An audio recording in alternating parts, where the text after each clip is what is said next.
Lord Cosgrove, Reverend Prideaux, Charlotte Lambert, and what remains of Thomas Prideaux. You're standing outside of your carriage as the carriage disappears now up into the town, orders given for Adrian to take it back to Prideaux Manor. Isolated, on the beach, lobotomized deep ones standing before you on guard, looking out to the sea. You notice that there are unlobotomized deep ones lying on the ground as if there's been some conflict. Some of the lobotomized deep ones seem to have a few wounds, but they're standing almost mesmerized, hypnotized almost. These metal prongs still in their open brain, skull sawn, skin pulled back, standing to attention. Hawthorne is on the deck of the HMS Devonshire with this physically muscular, bound, bursting monstrosity that is now Jenkins, this red bubbling froth dribbling from his mouth. He, over his shoulder, has Reverend Marsh, who appears to be lying rather still. Hawthorne's smiling down at you. Is there anything you say to each other before he continues to address you?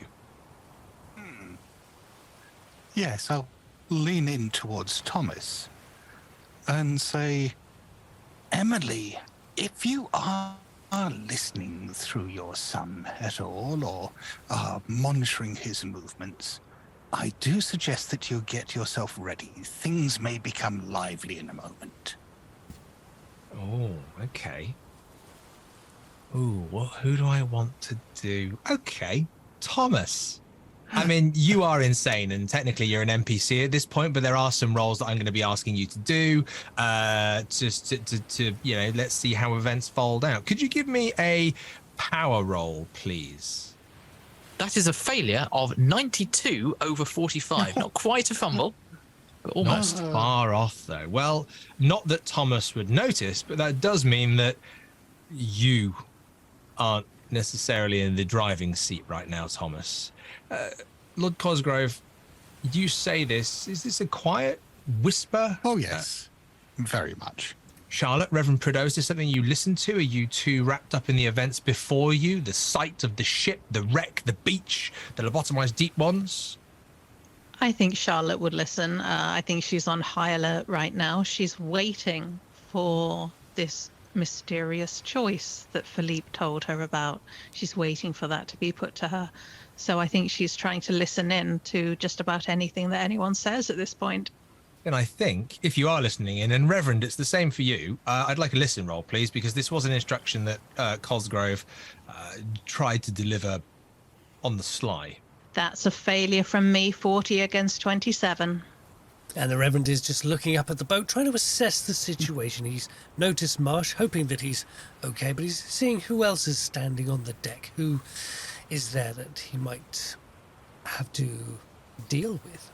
So both looking forward and not realizing Cosgrove is having a conversation through Thomas, neither of you notice that Thomas raises his hands to his face, turns to Cosgrove, and just peeks through with one eye and winks before covering his face again. Marvelous. Hawthorne standing there, seeing this band of people that Cosgrove, he seems to feel you've put together at his request. Right, well, I think it's best we get this little ceremony on the way, make sure everybody's on the right side. Right. Indeed. Let's have you down to the shoreline. Oh, so we're not going to be conducting it in the ship with the egg, then? Sorry, I'd misunderstood. I assumed that was the instrument of baptism.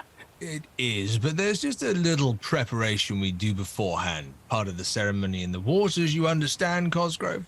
Part of the ceremony with the egg. I understand. Not getting cold feet, are we, Cosgrove? No, but the surf does look a little chilly. Soon, it won't bother you at all, Cosgrove. In fact, you'll end up wanting to spend more time near the ocean than you will near the mainland.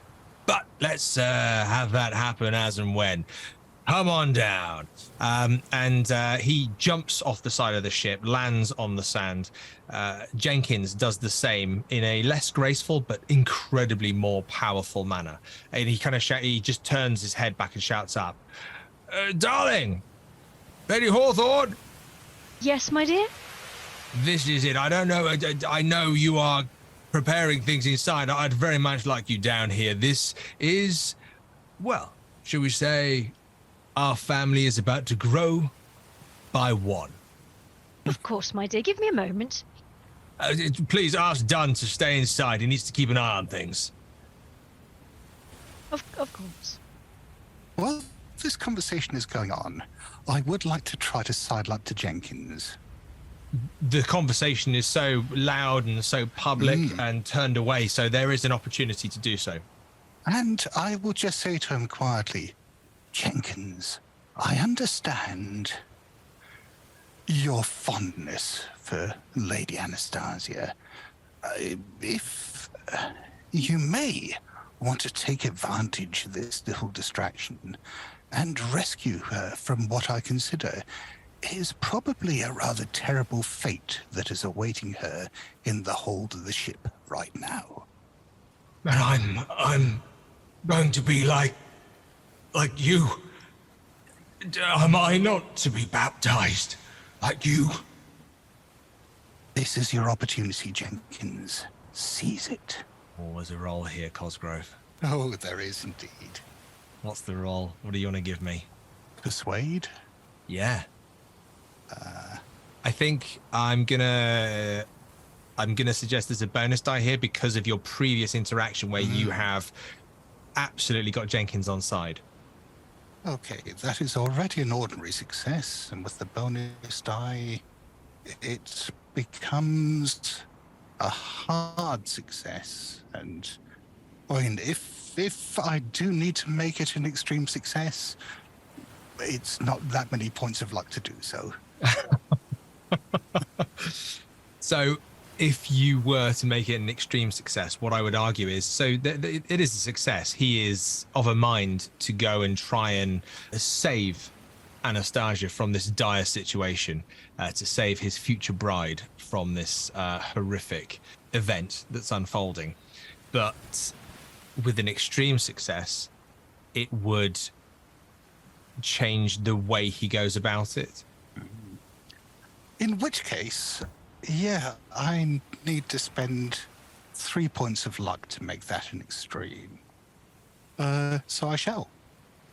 Oops. That was not a luck roll. That was me trying to edit my luck. So with these 3 points of spent luck, please mark them off. This becomes an extreme success. Jenkins takes Reverend Marsh off his shoulder and stands him up and holds him by his coat so that his feet are on the floor, but he's still on tiptoes, and he just kind of slaps him across the face a little bit until oh god, and Jenkins just almost kind of grabs his jaw and just taps his face, these gentle slaps just to pull him to, and he just says, "You stay here, stay with Lord Hawthorne." And then he gently lowers him to the ground, and you can see that he only just about manages to not buckle under this fear. And Jenkins is going to, in a moment, attempt to sleuth off. But we'll roll for him in a moment to see how successful that is. Hawthorne looks out after speaking to his wife. Lady Hawthorne, he holds a hand out to you, brings you down from the deck of the ship. Oh, thank you, my darling. My lady, with this baptism here for Lord Cosgrove, do you have any preference on which holy man we use? We seem to be a little bit overstaffed. Positive surfeit of holy men, I would have said, my darling. Well, I think the Reverend Prideaux would make an excellent choice, seeing as he did such a wonderful job last time. Oh, you're very kind. Might I request Reverend Marsh, just in case I forget my lines, he's Oh, looking I'm too sure you well. will do a superb job. Too kind, too kind. Reverend, please, I insist. Very well, very well. And the Reverend will oblige.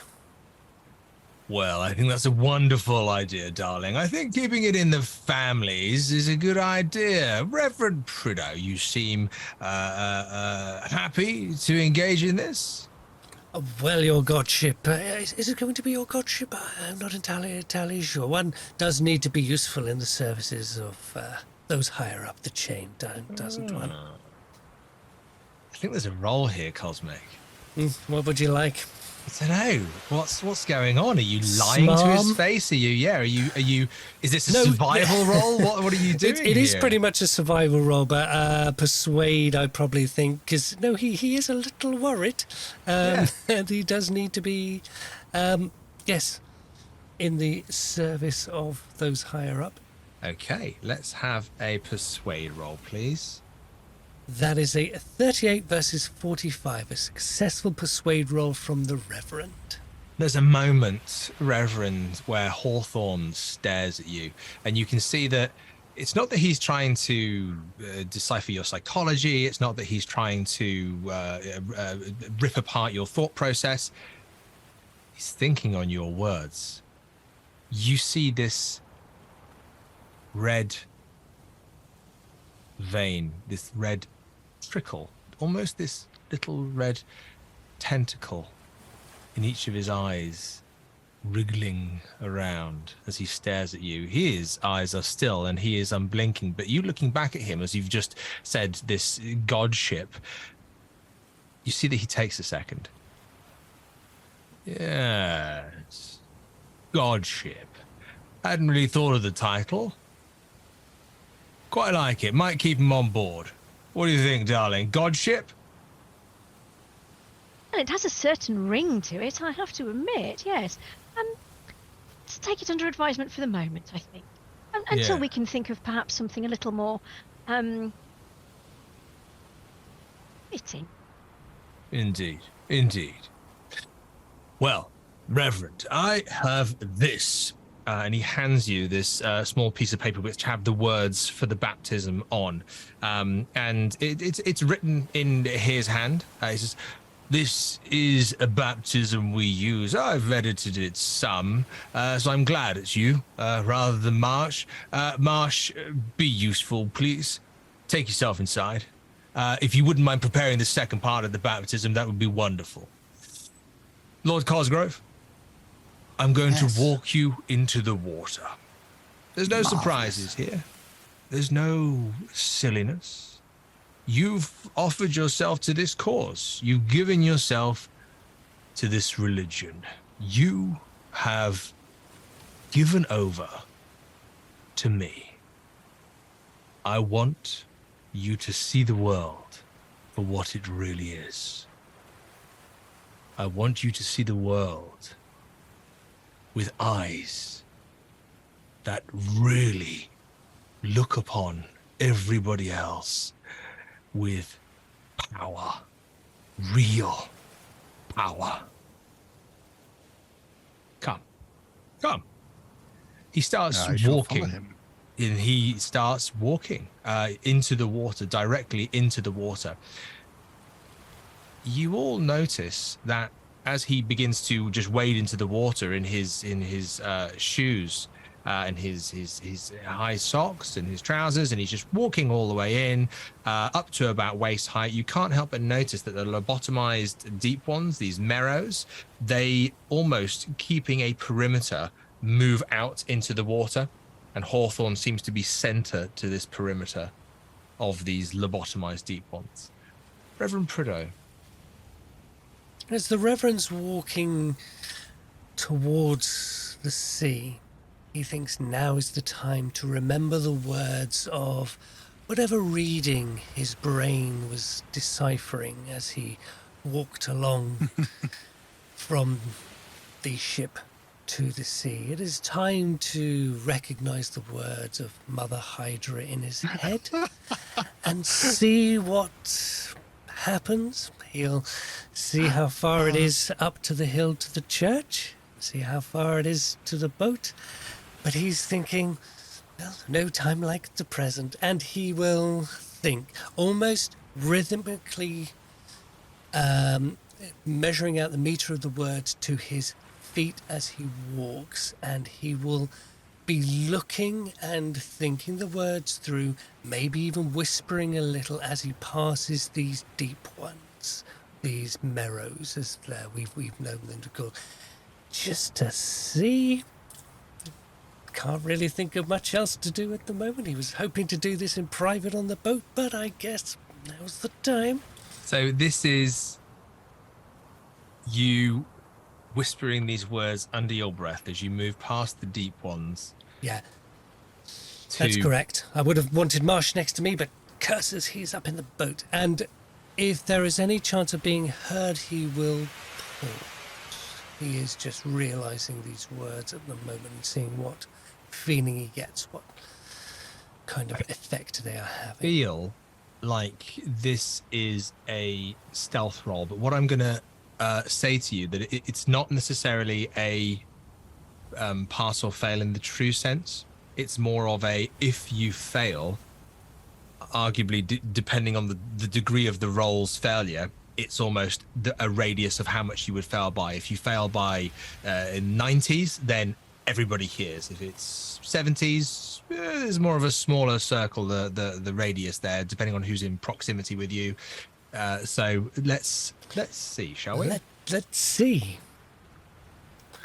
That is a 32 versus 26. I'm actually going to spend some luck on that. So I'm going to use 6 points of luck to make that a success.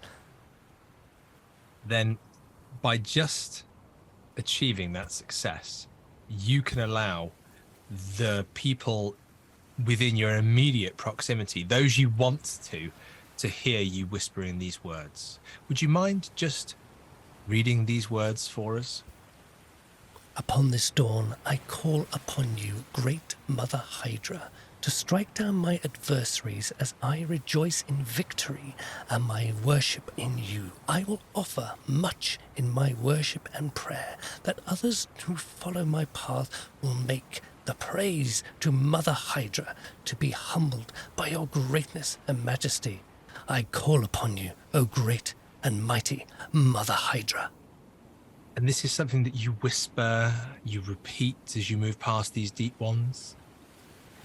I'm going to ask you to give me a power roll, please. Unfortunately, that's a 95 versus 60 failure. As you're walking down the beach and into the water, whispering these words, and you know this spell, you've already read this spell, this is just using these words, finally saying them out loud.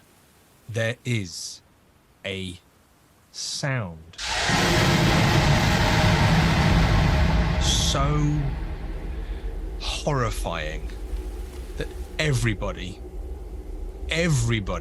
not just on the beach, in the boat, but everybody in the town, everybody within 100 miles of this location, it feels, not just hears, feels this scream.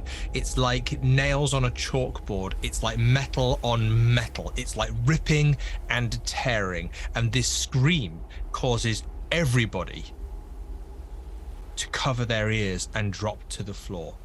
I'm going to ask everybody to give me a sanity roll, please. That's including Lord Hawthorne. That's including Jenkins. You're looking at a sea of red here, Keeper. That's what I like. I think not. There's always one. And they're usually a Hawthorne. I guess there was no chance of pushing that power roll then, Keeper. No worries. No, it was almost the sense of, it's again, it's, well, I suppose actually, hang on. Let him do it. Let him do it. Oh, yeah. And I'm going to let you do it. But if you push the power roll and fail, everybody gets an extra dice to their sanity. The Reverend... Let's do it. No, the Reverend, if he does fail his power, will probably be worse off than Thomas. So he was looking for an effect to say these words, and it looks like the effect has happened. If he needs to re-say the words again, judging on what happened, then that's fine. But no, the Reverend did not make his sanity roll. That was a 93 versus 52. Cosgrove, what was your sanity? My sanity was 64 versus 47. Thomas, did you roll? I did roll, and I got a 35 over 10. Oh, it's not too bad, but still failed. But for Thomas, that's good. Charlotte? It's you and me, Lynn. I've got a very narrow pass of 38 against 39. Pass is a pass. Excellent. And Lady Hawthorne, you passed? I did. That was a 33 versus 52. So if you passed, you still lose 2 points of sanity. That's including Lord Hawthorne, that's including Jenkins, that's including anybody in and conscious the HMS Devonshire and across the entire town. There is this scream that just hollows and harrows everybody's spinal cord and brain in that moment. It is a sound that people will not forget for as long as they live, which might not be that long. If you failed, that is a 1d8. Can I double confirm that I am conscious or am I unconscious? You are unconscious. Okay, so I'm fine. Yay. That's a traumatic memory I will not have, thank you. You're welcome. Reverend. The Reverend has just lost 1 point of sanity, thank goodness. 1 point of sanity. How dare you, sir? How very dare you? Cosgrove. Also only lost 1. Oh, how dare you? Didn't this happen the last time with you? Yeah. Oh my word. You've seen the most terrifying thing in your life. I'll just lose 1 point of sanity. Thank you very much. What I would say, Thomas, how many did we lose? Thomas lost a fifth of his remaining sanity by getting 2. Thomas, what's really bizarre is that when you drop to the floor to cover from this sand, you start eating the sand. For some reason, it's like you feel like you need to consume something as a comfort food, and it's the sand that you immediately grab, and people around you are just watching you just kind of grind through and crunch through this sand as you're there. Miss Lambert. Oh, you succeeded on the roll, didn't you? I did indeed. You lost 2 points, more than some of these players here. Mr. Burrows, you are putting on this rather fancy yellow Kingscombe Spa jacket and white shirt after needing to get changed, after nearly being operated upon, with Kinnersley waiting outside of this room, and you hear this scream, and you drop to the floor in this changing room. How many points of sanity did you lose, Mr. Burrows? So in the midst of this moment of blessed normalcy, where he was almost for a fraction of a second able to persuade himself that nothing unusual was in fact going on in Kingscombe, this soul-rending scream drives him over the edge. He loses 3 points of sanity, bringing him down to his indefinite insanity threshold. Oh my word. This is fantastic. For now, Mr. Burrows, you drop to the floor, holding your head almost... Well, why don't you tell me? What do you do? So let's say with shaking fingers, he was doing up the buttons of a jacket and fiddling with the cravat. And then at that scream, his eyes widen and he makes just a choking sound, collapses, and then screams because his knees really hurt from being bashed on rocks and similar. And so he just sort of writhes around on the ground for a while, probably opening a scab and getting some neck blood into his nice new clothes. Excellent. I like it. And in regard to your indefinite insanity, we're going to be addressing that in the very near future. Reverend, it's so weird. There's something feels different. Something has changed because of your actions. But it's hard to decipher exactly what that is. Could you give me a spot hidden, please? Sure. His roll for spot hidden is a failure, sadly. 82 versus 43. But he's out looking out to sea. One assumes a Mother Hydra will be making an entrance from the sea. No, are you sure you don't want to push that roll? Yeah, he'll push that roll just in case. Because he actually doesn't want to see Mother Hydra. He just wants to see it bubbling in the water and then probably going to hightail it. But so how do you push it? What's the risk factor here? Whilst everybody is like, he sort of like literally puts his head up and looks around, obviously looking to see what effect is happening. So, push roll is a fumble. A pushed roll that's a fumble. Good God, I've not seen that before. I'm taking a screen capture of that. That is wonderful. Okay, what a way to end Reverend Prideaux. Sorry, what a way to... well, he's 3 points off his indefinite insanity anyway, so... what happens is... Reverend Prideaux, in that moment where everybody else is dropping to the floor holding their ears, you do, but you were also able to stand because you were expecting something. You were the one making the call. You were the one summoning Mother Hydra. You were the one that said those words. You notice 3 things. The first thing you notice is that all of the lobotomized deep ones, they all go from staring around, looking at Hawthorne, looking out in this very specific area, and they all kind of drop, they hold their heads. You see that 1 or 2 of them grab at some of the actual metal spikes that are in their brains, and some of them twist and move. And then when they come back up, not only do you see there's some kind of green blood-like substance rolling down their heads, but now they are all staring at the exact same pinpointed spot out to sea. Not you. They are staring out to sea. The second thing you see is quite worrying. The second thing you see is Lord Thomas Prideaux eating sand. As he looks at you with wide, confused eyes, with tears rolling down his face. He is terrified of what's going on, but you can see that he's just crunching through it, and his sand is all over his teeth. It's pouring down his mouth. He just seems to be putting more and more in. The Reverend has a flashback to when Thomas was a boy. Nothing's really changed. It's when your eyes lift from Thomas Prideaux, as everybody else is still cowering on the floor from this sound.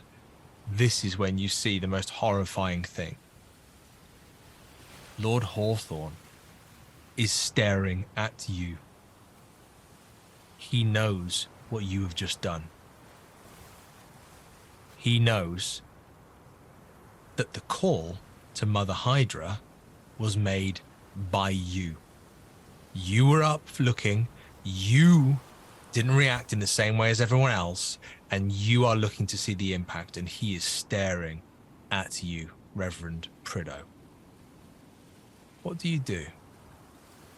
The Reverend looks back at Lord Hawthorne and simply says, I say, this blessing prayer's jolly powerful, isn't it? And feign ignorance. I'm afraid with 100 in your fumble that's not going to cut it, Reverend, but I appreciate your attempt. He walks out of the water. In fact, he points at the water and says, Lord Cosgrove, I will be with you in 1 moment. Please do me the honor of standing in the water and staying there. No hurry at all, my good man. And he walks up to you, Reverend Prideaux, with a rather rapid speed, and he gets to you and stands uncomfortably close, his eyes on you, unwavering from you. And he just says, from the side of his mouth, Jenkins, I think I would like you to escort the Reverend. And then his head turns. Jenkins? Jenkins! Well, I suppose it's about time I started dealing with things myself. You can't rely on people. Reverend, I don't know if you know that.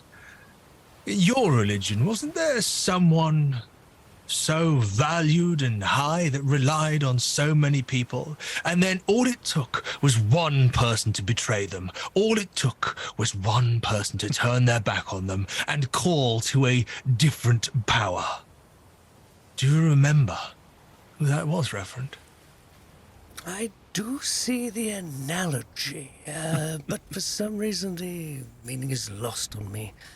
At this moment, I'm afraid.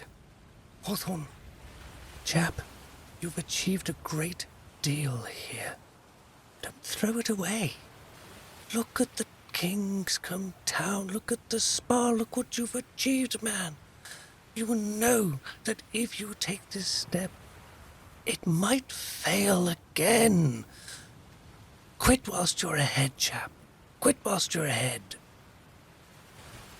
He's going to try and do something a bit unexpected here, Reverend. I'm going to ask you for a dodge roll or a brawl roll. It's up to you. All you see is in a very quick movement, Lord Hawthorne is physically attacking you. The Reverend would like to try and dodge out of the way, please. He is prepared to fight, but I think this one is going to be a dodge roll. And that is a hard success. 17 versus 42. I am so pleased for you because you needed a hard success. He essentially, so he grabs you and he throws you towards the boat, but you've clearly kind of mishandled his hands. If he had grabbed you and thrown you properly with his full force, you would have slammed into the boat head first, possibly breaking your neck and just crumpling to the floor, dead. But he grabs you and throws you. But as he does, and you've mishandled him, you've managed to sidestep most of his grip here. You end up spinning on the sand and dropping to the floor. Excellent. Can the Reverend just lie perfectly still as though he has been thrown unconscious and is out for the count? Okay, I like this. What role would we propose here? Interesting move. Stealth? Yeah, it could be stealth. Kind of hoping dexterity's higher than stealth, but yeah, there you go. Well, I mean, it is fine control of muscles, isn't it? Trying to lie there still, so dexterity could, if Newman is feeling kind.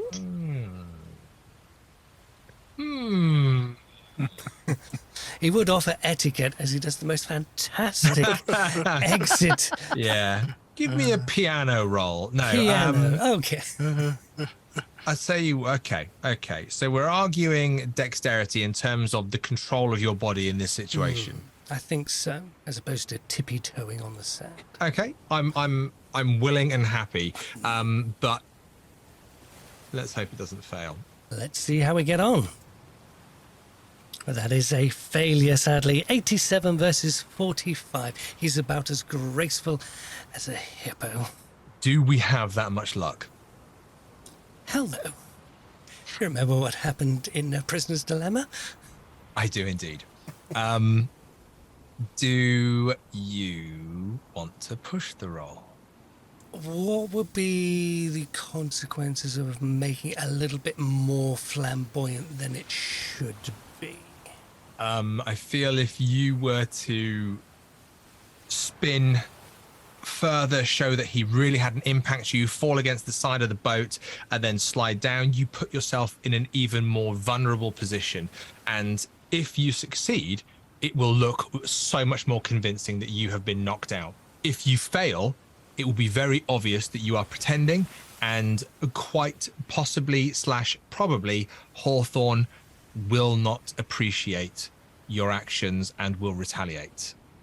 Looking at his previous pushed roll, I'm not entirely sure things could get any worse at this moment, so he will try and be flamboyant and maybe even aim his head towards a rock to maybe see if he can actually get himself a little bit of blood on his face.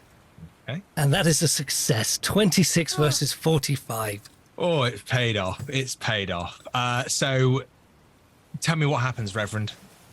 The Reverend is thrown towards the boat. His foot catches in the stand, pirouettes round, and the Reverend throws himself as hard as he can towards some rocks, having seen that there was probably a slight gap in between them. He might not make it unscathed, but certainly he's going to just drop to the floor by these rocks and lay still. So what's going to happen is, because you have put yourself in this rather difficult position where you have essentially summoned this mythos creature into his eminent birth, he goes over to the nearest lobotomized deep one. He pulls out of one of their hands this rudimentary spear, snaps off the blade at the end, comes over to what he thinks is either your dead or unconscious body, and he searches both your hands and he finds the one without the carved symbol of Dythogua, and he holds it to the side of the boat, and then he just drives that spear point through your hand, pinning your hand to the boat. But you, because of your push roll, maintain absolute composure, absolute control, and this sense of, I am either already dead or I am knocked out cold. And he just wedges that blade in, and he says, much worse happened to your savior because of the traitor. Both hands on a cross. Consider yourself lucky, Reverend. And then just shouts up to the deck, Marsh, I need you. Reverend Marsh, get out here now. And you can see everybody, without making a psychology roll, he is losing his cool. Things aren't going exactly as planned. I think they might be about to get worse because Cosgrove wants to take advantage of all this distraction. Go, Cosgrove.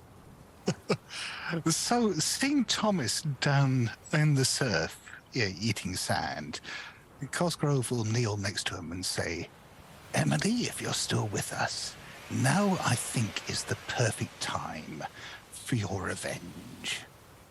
And you might need to remind me how that chant of yours goes, because that did seem to work rather well for the Reverend. Let's try this. And Cosgrove is going to go through his mind to try to remember that chant that she taught him before.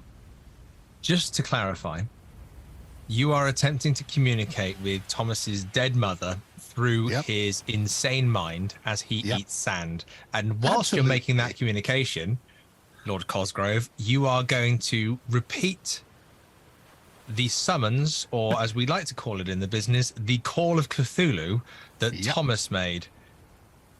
Well, it certainly is all kicking off. Charlotte, in a minute, I'm going to ask you what you're doing because you are witnessing all of these things. Okay, firstly, I need a power roll to see if you're able to commune with Emily Prideaux through her son. Okay. Unfortunately, this is not Cosgrove's strong suit. That is a failure. But I think the circumstances are dire enough that I am going to look for a way of pushing this. Okay. I'm intrigued. So, yes, not seeing any sign of Emily there. I do apologize, Scott. We did say, because of your former almost bond connection, that there was a bonus die with this communication. Oh, yeah, yes. And it also helps that having been in the void and the red mist and Dythogua's essential dream realm that he's been existing in has spilled into this world, so there is a stronger connection at the moment to this entity. Unfortunately, even with the bonus die, that's still 67 over 45, so I think to push the roll, I'm really sorry about this, Stu. Considering that Emily died of drowning, I'm just going to grab Thomas by the hair and stick his head underwater so that the connection is stronger. Would have that sense of her own death. I wouldn't have it any other way. Outstanding. Okay, Thomas, I think we probably know what the consequences might be here. Absolutely, and Thomas is not going to resist. He's chewing sand, still mumbling the call of Cthulhu as he has been all this time. So if Cosgrove needs a bonus die for that later, he can have one from me. Excellent. Cosgrove, please. That is an ordinary success. I've still got the bonus die as well, haven't I? You have? Ooh, that takes it to a hard success. Hard success on summoning Emily. Okay, two things are going to happen here. Firstly, Lady Clara Hawthorne, may I have a spot hidden? Charlotte Lambert, I'd like a spot hidden from you as well, please. Thomas Prideaux, could I have a, constitution roll, I think, but I'm going to argue it's with a disadvantage, because I like to argue. Well, Lady Clara is unfortunately so distracted by her husband's display of fisticuffs that she sees nothing. That was an 85 versus 68. Charlotte sees nothing either. That was a 75 against 44. I think she's probably still trying to get to her feet after having fallen to the sand after hearing that terrible scream. Lady Hawthorne, you don't see the red mist tendrils swarming obviously further down the beach to where you are now, prepared to see the baptism, but you don't recognize the mass of red mist almost growing, pluming behind you, and it's almost as if that red mist seems to part as you're looking the other way, and as it parts, it opens this hole, almost a hole in reality, and further into that hole is nothing but darkness. Some might say it's a void, and there is a hand that begins to reach through out of that void, Lady Hawthorne, that you cannot see, and there are fingers that are half flesh, half bone, rotted and torn, and that hand reaches out and is moving ever closer to the back of your head, of which you are not aware. Charlotte Lambert, you again are not aware. You don't see this. What you do see is Lord Hawthorne throwing Reverend Prideaux, quite convincingly apparently, but more on Reverend Prideaux's part than Lord Hawthorne's, across the beach against the HMS Devonshire wreck, and then piercing his hand to the side of the boat, drawing his blood. And then you're drawn to the fact that Lord Cosgrove seems to be drowning Thomas. There are so many things going on at this minute. Anastasia, can you give me a power roll, please? Of course. I succeeded. Anastasia, there is a voice that's in your head. You know instantly that this is the voice of the entity which is in this red orb, this egg before you. There is a moment where some form of it's not really consciousness. You don't become conscious and able to act independently, but you become self-aware momentarily from whatever prison you have found yourself in. It's been so murky and blurry and unfathomable. Time and place has not existed. It has just been a ball of red mist that you have found yourself in. But as this moment of self-awareness comes, you realize that your right hand, the hand with the carved symbol of Dythogua, is out, reaching out towards the red egg and just touching the surface of it. And you hear this voice. It almost resonates through your hand, up your body, and to you. Anastasia, you hear a voice, and that voice says to you, "Release me." You feel, Anastasia, that there is a dialogue here. You might be able to commune back with that success on your power. How am I feeling in general? You say I'm kind of returning to myself from nothingness. Am I fully there, or am I kind of in a susceptible state, or kind of not? Or am I fully clear of mind and acting as I normally would?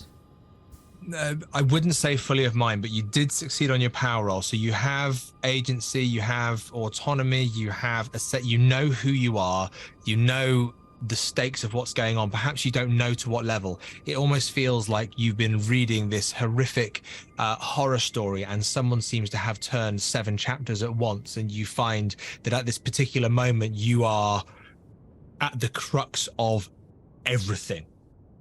That is accurate of how I feel as a player as well. Good. What? Who said that? Who are you?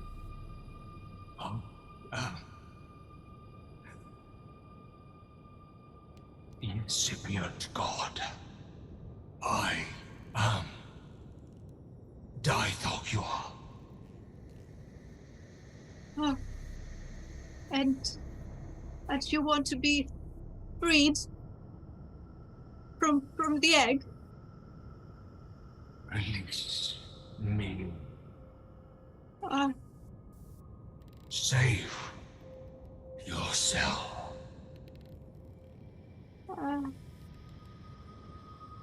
From what? It is. I'm not quite sure what's happening, Mr. Dythogua. I've just been drifting in this void, and I don't know who you are, and I think I saw my mother, and then my brother was so hurtful again, so unnecessarily. I'm going to ask you for a sanity roll, which kind of dictates how this conversation goes. It's a success. 37 over 58. Fantastic. So there will be a loss of sanity, but you'll see why in a second. But not as much as it could have been, which is good news. Yay. So you responded when Dythogua said, save yourself. You responded with, from what? You hear this voice now, and this, you know that this communion is coming through your hand into your body, but the voice is front and center of your mind, Anastasia. It is in your head, and the voice replies, From what? From me. And in that moment, you see flashes. You see images. You see people you love torn asunder, ripped in two, blood sprayed, bites torn out of people. You see buildings falling. You see coastlines tearing. You see people running and screaming. And you're standing at the center of all of this. You're standing at the center of everything. Inside this red egg, watching it, as if it's happening beyond you. Anastasia, you're going to need a roll of 1d4 for me, please. Let's do it. It's a 3. You lose 3 points of sanity. You come to your senses,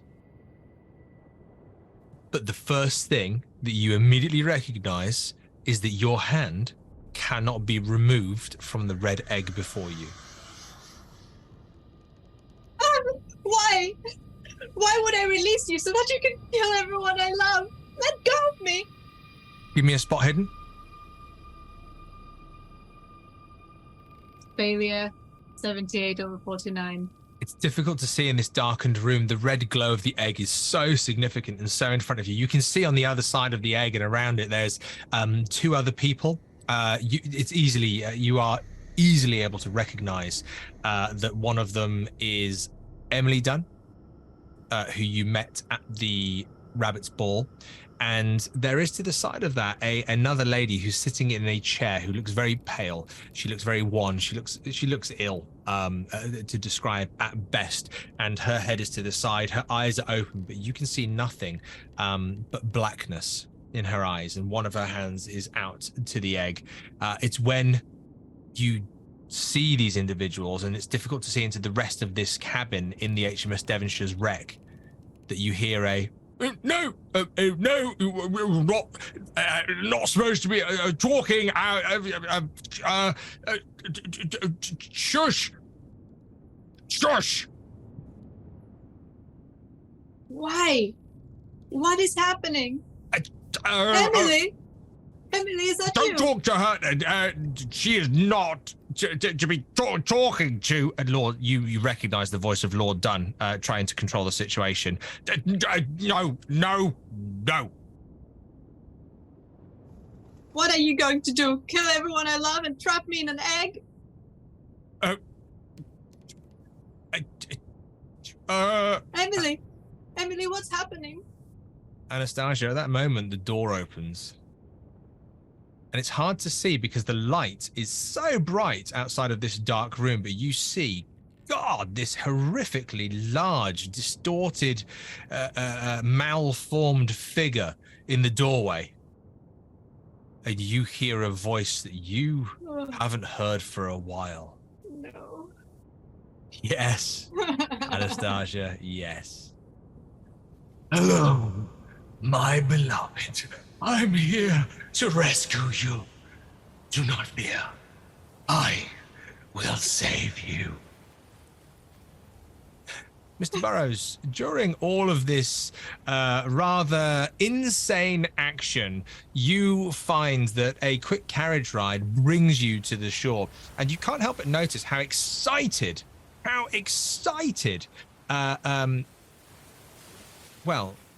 Pierce Kinnersley is to get to the beach. And it's almost getting there, jumping out the carriage, opening the door. Come, Mr. Burrows, come. Look, can't you see they're all getting sorted? We're missing all the fun of it. Quick. I toggle along behind him in jig time with the odd timorous question. I wasn't aware. We were going to be meeting company. What event? Are we attending, please?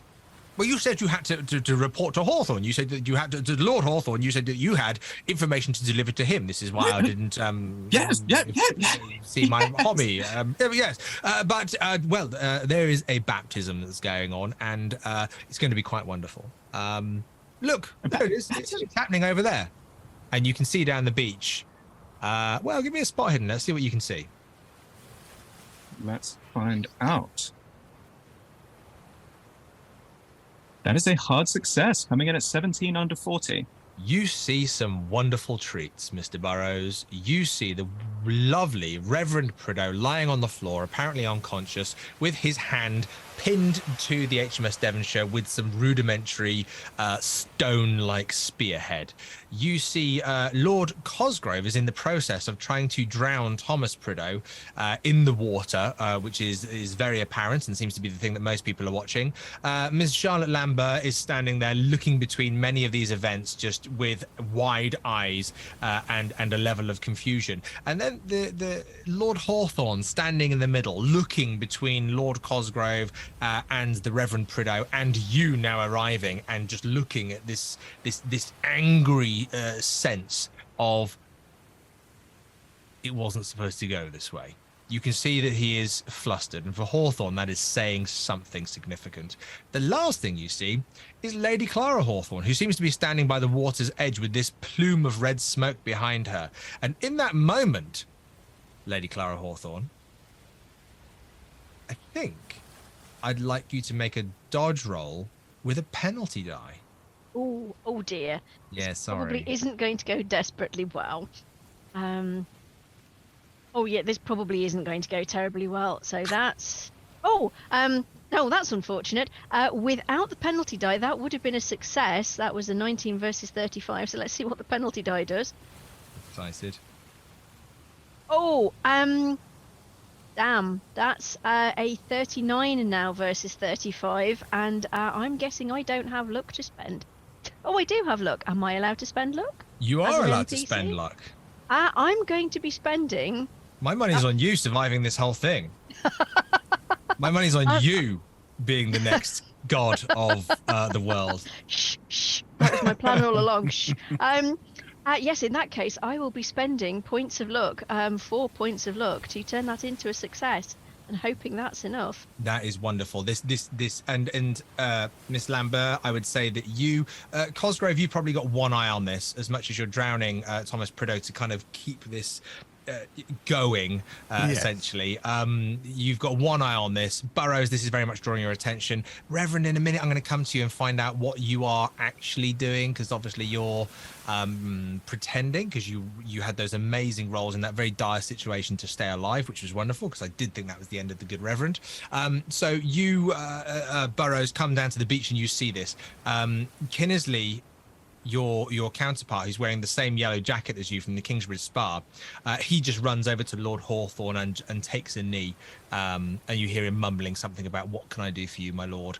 But Lady Clara Hawthorne, this hand comes out. You almost feel, just for a second, there's that moment where one of these bone fingers with flesh receded up to the top knuckle just twitches at your hair. And it's in that moment, Lady Hawthorne, that you recognize someone's behind you. What do you do? I step forward and twirl round. I mean, I've been dancing most of my life. I have been trained for this. So I'm going to do a very pretty dodge, remembering my dance steps. And how much else can I see besides the hand? Well, if you're twirling, and you did succeed with luck, so if you're twirling, you can now see this face, another arm, and a torso. Almost, or you can almost see this entire figure lunging from this red mist. It appears to be this red. They're diving from this red mist. It doesn't seem that they come fully out of this red mist, but it does appear that they're able to push through this, and they are lunging to dive at you. You can see that as soon as you've dodged, unless you do something, this person is going to have another attempt. As I yell, you should not be here, because I'm presuming I recognize her. Oh, yes. Oh, yes. I am going to continue to twirl away. I'm halfway through a dance step. I might as well continue. As you are twirling away, and you make a bit of distance between you and this embodiment, or this remnant, shall we say, of Thomas and Anastasia's mother, and you say, you just hear her laughing.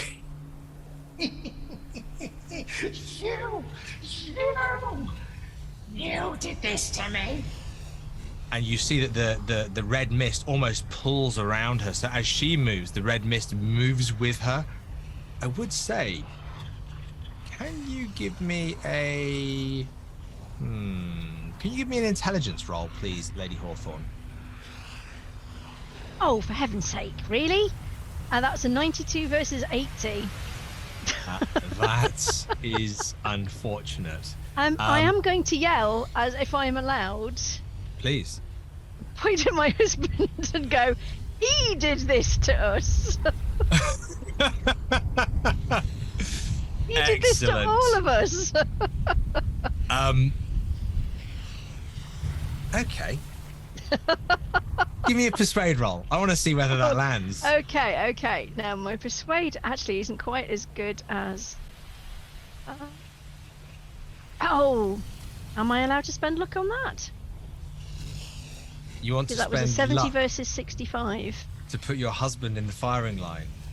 Wow. Why Lynn, not? wow. I'm going down one way or the other. Of course, it's your luck. You can spend it how you like. Oh, And I I'll think, take well, it everywhere I can. You know, spend it if you've got it, and we are reaching the denouement, so, you know, Indeed. go out in a blaze of glory. Yes, I am going to turn that into a regular success. 65 versus 55. So she, Emily Prideaux, the remains of Emily Prideaux, they look from you. They look to Lord Hawthorne. He looks and clocks. She looks back to you. You did this to me. But he did this to my family. She just runs at him, and it's almost as if the mist is her legs, and it's pulling and it's pushing as she runs towards him. He's going to make a quick move. Let's see. Oh, excellent. Let's see how... Burrows, can you give me a luck roll? What? Me? All right. Afraid so. horrible failure. 82 over 35. Right. Okay. We're going to see how this pals out then, because what Hawthorne's doing with a rather wonderful success, because, it is Hawthorne, let's be honest. He's nearly as lucky as Lord Cosgrove, which makes him a very dangerous man. He grabs both you and Kinnersley, and as he does, you haven't witnessed the way he threw Reverend Prideaux across a fair few feet. And he grabs Kinnersley and he grabs you, Burrows, and he turns and he throws you both at Emily Prideaux, who's advancing on him. And you find yourself entangled with Kinnersley, being thrown into this red mist where this remnant of a woman that is no-eyed, half-fleshed, boned, and rotting seems to become wrapped up with you and Kinnersley in this moment. Charlotte Lambert, you've been standing, watching all of this unfold before you, watching the horrors that befall those people that you love, that you're supposed to love. You can see that the great plan that Hawthorne had for Hawthorne, for Prideaux, for Dunn, it's becoming loose. Those tied knots are starting to unravel. Charlotte Lambert, dare I say Charlotte Dunn, what do you do?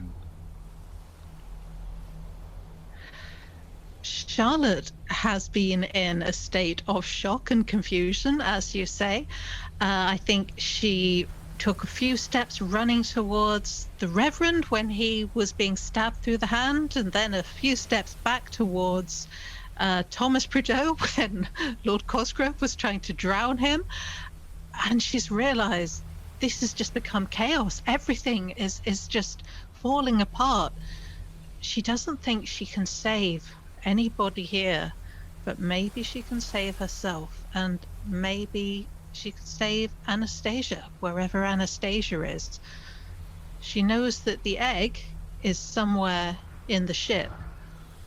So I think she picks up her skirts and she runs as fast as she can, towards the ship and starts climbing the side. Charlotte, through the madness that's going on, through Burrows and Kinnersley being thrown at this undead woman, through Cosgrove, who seems to be just drowning Thomas to maintain this undead remnant as apparent, how Hawthorne dodging what's going on here, being turned upon by his own dear wife of all people, which he won't forget. Oh, but my darling, you do realise it's only because I know I am too frail to deal with her myself, whereas I have no doubt at all. I knew that you could take care of her for me and protect me, your beloved wife. If we survive this, darling, that's a persuade roll behind closed doors. And Charlotte, you scale the stairs, you get up to the doors for the captain quarters on the HMS Devonshire. You see that they're open and you go running in, and you see in this moment that Lord Dunn is lying on the floor. His head appears to have been twisted so violently it's facing the other way. Jenkins seems to be standing above him, who turns to Anastasia, whose hand is reaching out to this gigantically large red egg, of which you see your cousin, Emily Dunn, and you see the daughter of the Hawthornes, Lily Hawthorne, each with their hand on this egg. And Jenkins turns to Anastasia. "Don't worry, my darling. I'm here." And he reaches in, and one hand moves down her arm towards the hand which is on the egg, and you can see that there's a gentle pull as he tries to remove the arm. His other arm reaches around her waist as if he is trying to pull her away from the egg. Charlotte, he sees you, and he just looks at you and says, "Don't you dare come between me and my beloved." Charlotte. Thank you for joining us for Cult and Culpability. Remember, you can find us at www.miskatonicplayhouse.com, and you can also visit the main stage for other scenarios from the Miskatonic Playhouse with links in the show notes below. Don't forget to like and subscribe to our channel and support us on Ko-fi. That's ko-fi.com/Miskatonic Playhouse, where you can access exclusive shows and content for as little as £1. And if you can spare a minute to leave a review, it makes a huge difference to other like-minded listeners who will be able to find and enjoy our work. Until next time, when the curtain rises again.